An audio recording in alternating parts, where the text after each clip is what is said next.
धर्म और संस्कृति से जुड़े रहने के लिए सब्सक्राइब कीजिए एस्ट्रो ज्ञान और लेटेस्ट अपडेट के लिए बेल आइकन पर क्लिक करें। भगवान शिव आप सभी को शुभ और पुण्य फल प्रदान करें। इसी कामना के साथ मैं आनंदाचार्य सभी साथियों का स्वागत करता हूँ। दर्शकों, आज मैं पूर्व जन्म पाप कर्म और पीड़ा की बात करने वाला हूँ। मैं पाप कर्मों द्वारा उत्पन्न होने वाली पीड़ा और उससे मुक्ति के बारे में बात करने वाला हूँ। लेकिन दर्शकों, क्या कभी आपने गौर किया है, क्या आपने कभी लोगों को यह कहते हुए सुना है कि मैंने कभी कोई बुरा काम नहीं किया, फिर भी मैं बीमारियों से परेशान हूं? ऐसा मेरे साथ ही क्यों हो रहा है? क्या भगवान बहुत कठोर और निर्दयी है? हमें क्यों दुख दे रहा है? वास्तव में दर्शकों, हम भगवान को बेकार कोस रहे हैं। हमारे कर्मों से भगवान का कोई संबंध नहीं। इसलिए अपनी परेशानियों और पीड़ाओं के लिए ईश्वर को दोषी नहीं मानना चाहिए। यदि आप सहगुणी हैं तो आप जीवन में प्रसन्न और सुखी रहते हैं। यदि आप लोगों को सताते हैं या पाप कर्म करते हैं तो आप पीड़ित होते हैं और रोगी होते हैं। अनेक बीमारियां आपको कष्ट देती हैं। दर्शकों, यह 1-2 नहीं 16 आना सच है कि हमारे कर्मों का हम पर निश्चित ही असर होता है। कर्मों का फल कभी इसी जन्म में तो कभी अगले जन्म में मिलता है, पर मिलता जरूर है। मेरा कहने का आशय यह है कि हम मनुष्य अपने कर्मों के प्रभाव से कभी मुक्त नहीं होते। ये बात अलग है कि इसका प्रभाव तुरंत दिखाई नहीं देता। मित्रों, आज मैं आप सभी को यह भी बताना चाहता हूं कि हमारे पाप कर्म हमें किस रूप में पीड़ित करते हैं। पुराणों में कहा गया है कि यदि आप किसी रोग से ग्रस्त हैं तो ये समझे कि आपने अवश्य ही कोई पाप किया है। मैं आप सभी को अपने पाप कर्म द्वारा होने वाली कुछ बीमारियों के बारे में बताने ध्यान से सुनिएगा और अपने कर्मों को सुधारने का प्रयास कीजिएगा, ताकि इस जन्म और अगले जन्म में भी आपको पाप कर्मों की पीड़ा ना उठानी पड़े। दर्शकों, जो व्यक्ति किसी का धन लूटने का काम करता है वह गले की बीमारी से पीड़ित होता है। गरीब लोगों का धन चुराने वाले को कफ और खांसी होती है।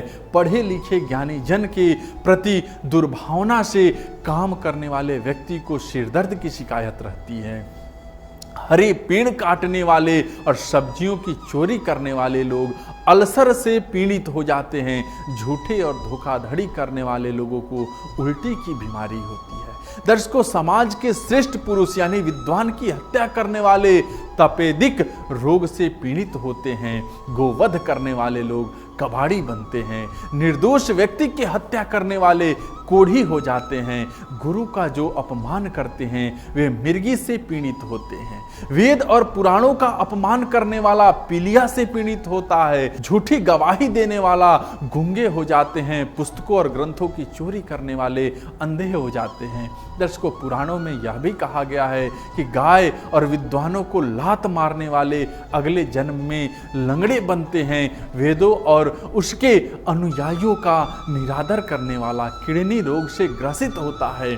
कटु वचन बोलने वाले हृदय रोगी होते हैं। सांप, घोड़े और गायों का वध करने वाला व्यक्ति संतानहीन होता है।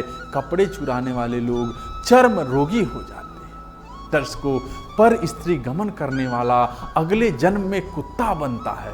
मित्र की पत्नी से संबंध स्थापित करने का इच्छा रखने वाला गधा बनता है। महिलाओं को कामुक नजर से देखने वाला व्यक्ति आंखें कमजोर हो जाती है। अपनी पत्नी को नापसंद करने वाला खच्चर बनते हैं। वह स्त्री जो अपने पति को छोड़कर दूसरे पुरुष के साथ चली जाती है वह घोड़ी बन जाती है।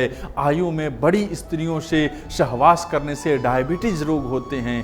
दर्शकों, दान नहीं करने वाला व्यक्ति गरीबी में जन्म लेता है। नमक चुराने वाला व्यक्ति चिट्टी बनता है। जानवरों का शिकार करने वाले बकरे बनते हैं। ब्राह्मण होकर भी गायत्री मंत्र नहीं पढ़ता वो बगुला बनता है। ज्ञानी और सदाचारी पुरुष को दिए गए अपने वचन से मुकरने वाला व्यक्ति गीदड़ बनता है। नकली माल बेचने वाले दुकानदार अगले जन्म में उल्लू बनते हैं। माता पिता और गुरुजनों का निरादर करने वाले की गर्भ में ही हत्या हो जाती है। मदिरा पान करने वाला व्यक्ति भेड़िया बन जाता है। दर्शकों, कार्यक्रम के अंत में मैं पाप कर्म से उत्पन्न होने वाले रोग से मुक्ति की बात बताऊंगा।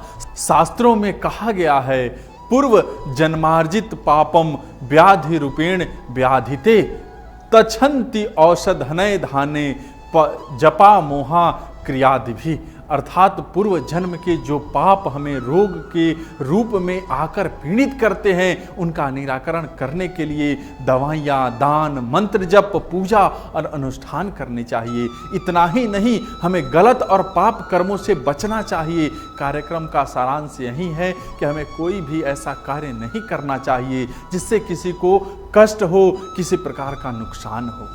दर्शकों, आज का ये कार्यक्रम आपको कैसा लगा, आज की ये जानकारी आपको कैसी लगी, हमें ज़रूर बताइए। साथ ही जो लोग हमसे जुड़ना चाहते हैं, सामने नंबर दिया है, बात कर सकते हैं, जुड़ सकते हैं। जय महाकाल।